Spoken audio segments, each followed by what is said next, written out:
Okay, Milwaukee M12 Fuel brushless motors. Been using them since May 2016. I can attest to how good they really are. I do have a Dremel tool and a right hand angle tool that does not have a brushless motor.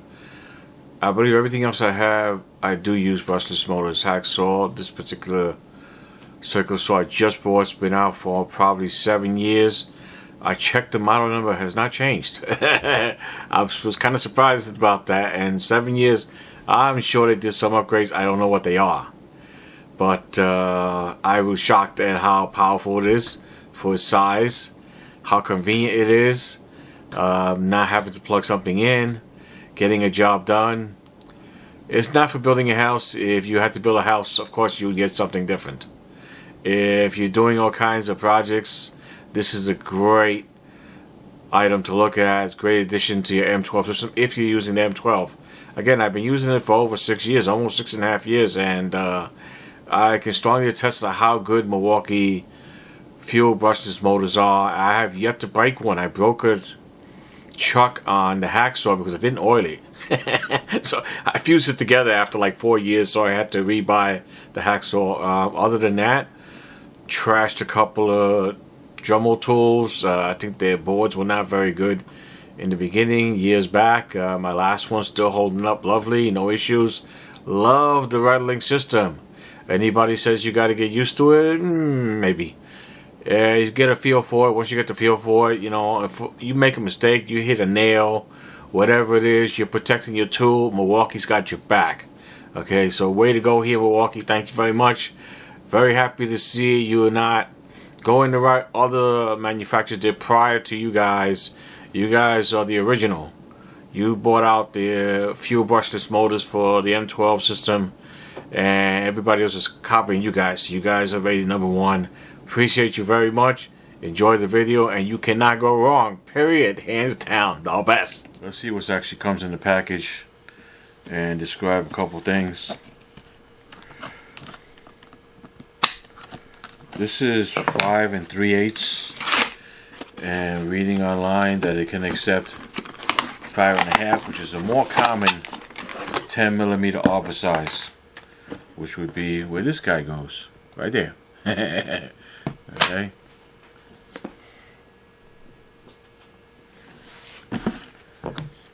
We've got a couple different blades here.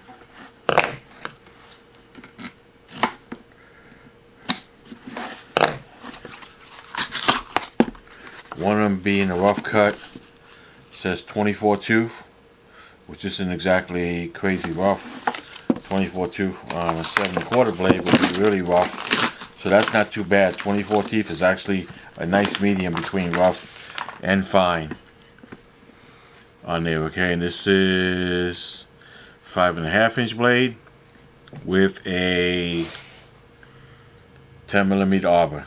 Okay. There is some kind of coating on here, and I don't believe this blade costs very much, under 15 bucks. Okay, maybe $12 or so. You guys can look it up. And this blade does fit on here. We're going to test it. This is the blade I bought for this, which is probably the better consideration. Being it's a small saw, it says it can make 170 cuts with a 4.0 amp hour battery on here. On a 2x4, that's debatable. I'm going to mostly use this for blinds, for trim, quick and dirty dirt. This is not for framing, not like that. I'd have to use a real saw for that, okay, or something much larger than this. But I want to see what we got inside, so let's take a look.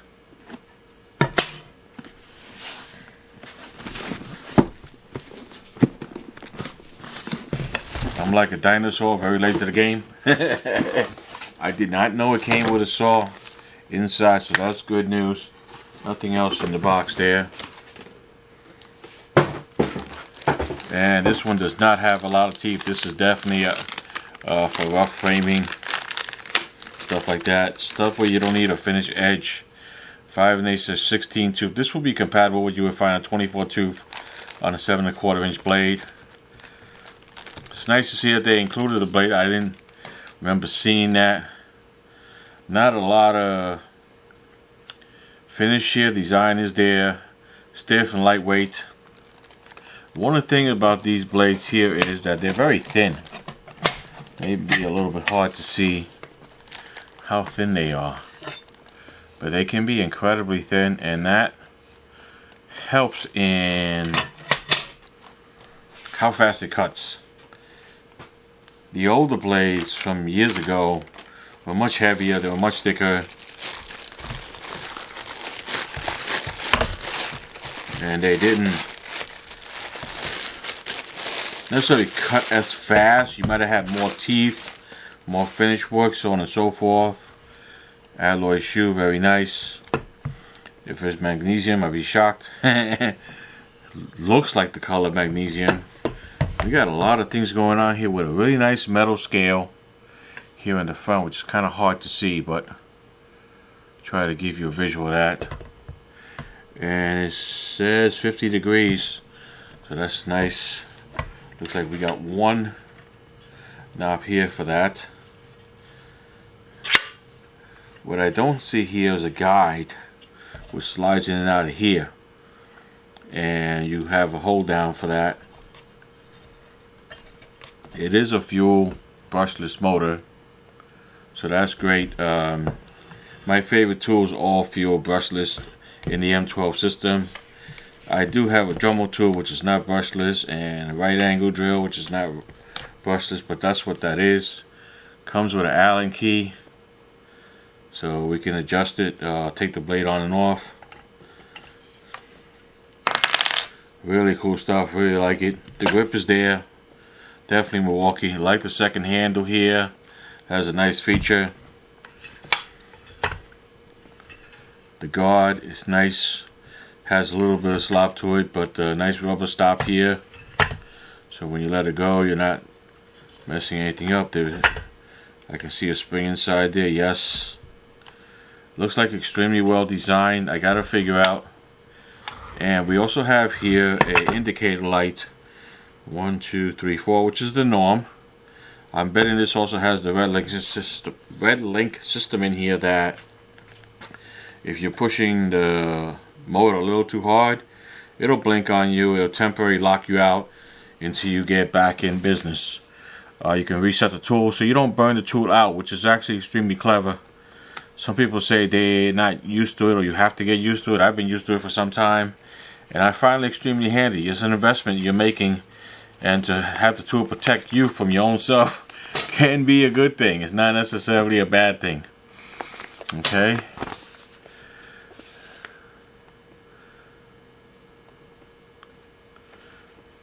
I have to look for that, but I'm like 99% sure it's in here. And for all of us that are unsure, oh, they got M18 in here also. Milwaukee's been extremely innovative on their tools. Yes, of course, nobody's got everyone perfect, but some really good information here on Milwaukee site. If you are handyman, weekend warrior, general contractor, doesn't matter what field you're in, they got all kinds of tools for plumbers, electricians, carpenters, and then some. Okay, you guys would be kind of surprised just going on this site if you haven't been on there. Okay, shoe is very nice and smooth on the bottom, and that there, nope, that's not the adjustment, that's just part of the shoe. Okay, part of the angle adjustment, locking the height on here, which is this one right here. No, this one, excuse me. That's the one for locking the height. So I have to get used to it. A lot of people will tend to put a blade in and put the shoe all the way down and then cut the material that way. When I was trained to put the blade down just past the material. So if the material was this high, per se, I would put the blade about there. So it was just below the material, and that's how I would cut material. And I'm going to keep that practice. So this one will be up to you guys, okay? Let's pause the video while we put a blade on here and start cutting material and see what it feels like, because I can't give you a general description of how long the battery's going to last, but I can give you a feel for it. Okay, and we're going to put it up against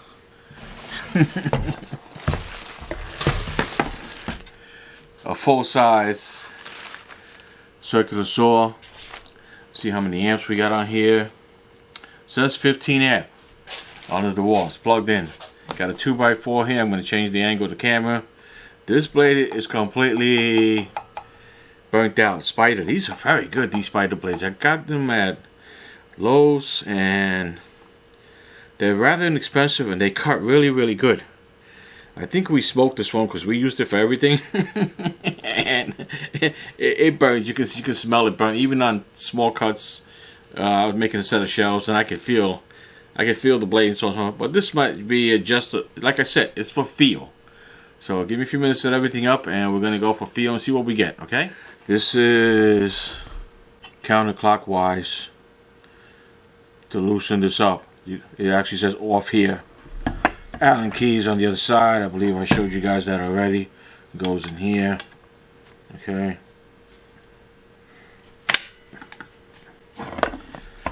Shoe depth I already adjusted for the 2x4 from this side here. Okay. This is the DeWalt 24 tooth, so it's not the 16, and it's not this guy here, which is 36 teeth. This is more for finish work. Excuse me. It's not the 16, the course that came with it. It is not the 36, more finished blade. So I'm pretty sure for my money I'll start out with this guy until I realize what kind of work I might be doing, that I might switch up for a finer, coarser blade. And of course when I wear things out we'll go from there. There is a scale adjustment here. It says 1.5 inch and I'm already past that and I got a hair more. So all that little hair extra is very nice. Having the 50 degrees on the front is also very nice. This I don't understand, it's probably an accessory on here, which is nice. There is a safety on here. You have to push this down right here before you do the trigger. I only have a 3.0 amp hour battery. Big deal. Push the safety down, and there's the battery indicator right there. Seems it has a brake on it like other drills, which is nice. Seems pretty quiet. Construction is outstanding. Grip feel, everything is outstanding.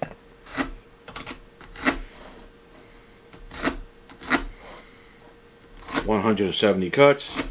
I really don't think it's necessary. This is a 3.0 amp hour battery. So we just want to see what we're getting for our money, what it feels like, okay? So that's what I'm going for.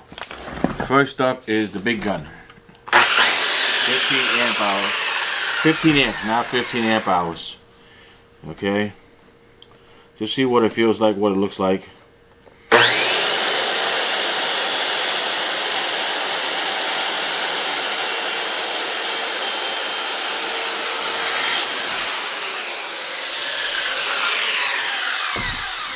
User error, did not adjust the shoe. Let's do that.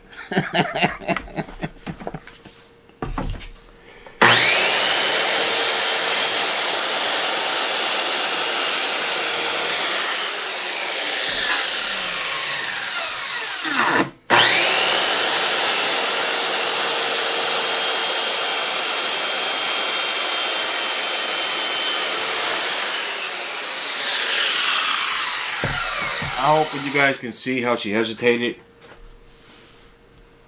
I don't have a lot of smoke on there. That's good. This is the old piece of wood, semi-dried.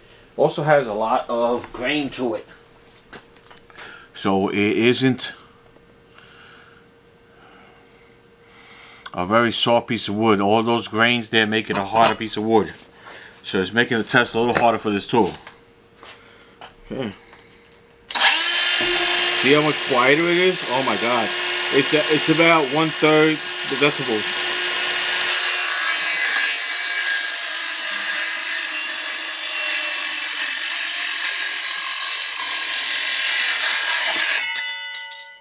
Okay, I'm gonna try the other way because I want to put the shoe on there and try to get a cleaner cut. Okay, I'm doing one hand.